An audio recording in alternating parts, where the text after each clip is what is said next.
এদিকে ইরান যুক্তরাষ্ট্র উত্তেজনায় আন্তর্জাতিক বাজারে ব্যাপক ওঠানামা করছে স্বর্ণের দাম। কখনো নামছে $5,000 নিচে, কখনো উঠছে $5,000 উপরে।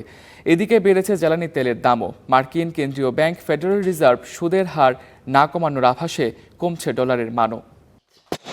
ডোনাল্ড ট্রাম্প মার্কিন প্রেসিডেন্ট হিসেবে দায়িত্ব নেয়ার পর থেকেই বিশ্ববাজারে লাগাম হারিয়েছে স্বর্ণের দাম। ভূ রাজনৈতিক অস্থিরতায় 2026 সালের জানুয়ারিতে 1 আউন্স স্বর্ণের দাম উঠেছিল সর্বোচ্চ $5,400। যদিও ফেব্রুয়ারিতে হঠাৎ করেই দামে ছন্দপতন। 1 আউন্সের দাম নামে $4,600।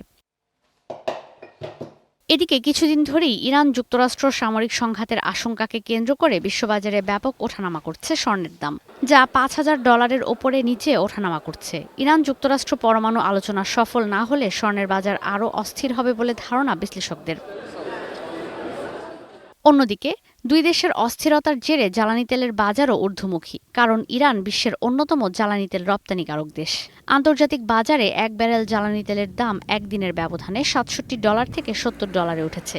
ওয়েস্ট টেক্সাস ইন্টারমিডিয়েট প্রতি ব্যারেল $62 থেকে $65 উঠেছে। এদিকে মার্কিন কেন্দ্রীয় ব্যাংক ফেডারেল রিজার্ভ সুদের হার না বাড়ানোর সিদ্ধান্তে অটল থাকা এবং স্বর্ণের দামে ওঠানামায় চাঙা হয়েছে ডলারের মান। ইউরো, ইয়েন আর ইউয়ানের মতো প্রধান মুদ্রাগুলোর বিপরীতে কিছুটা বেড়েছে ডলারের মান।